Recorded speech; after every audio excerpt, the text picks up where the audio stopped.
High, আমি টিয়া। আজকে বানালাম চিকেন। কিভাবে বানালাম চলো সেটাই তোমাদের সাথে শেয়ার করি। প্রথমে নুন হলুদ দিয়ে আলুগুলো ভাজতে থাকবো। তারপর মাংসয় যা যা মশলা লাগবে সেগুলো সমস্ত আমি কেটে নিয়েছি। পেঁয়াজ, আদা রসুন, টমেটো, কাঁচা লঙ্কা, শুকনো লঙ্কা।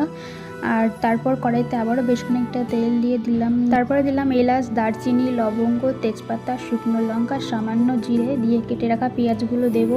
ভালো করে ভাজা হয়ে গেলে আগের থেকে পেস্ট করে রাখা রসুন আর আদাটা দিয়ে দেবো। তার মাঝখানে আমি টমেটো দিয়েছিলাম, দেখাতে আমি একদমই ভুলে গেছি।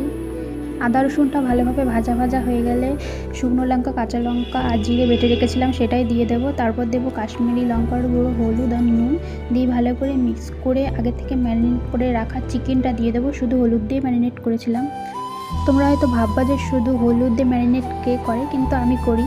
সে যাই হোক, তারপর মাংসটা ভালো করে মিক্স করে নেব। তারপর 5 মিনিট ঢেকে রেখে দেবো।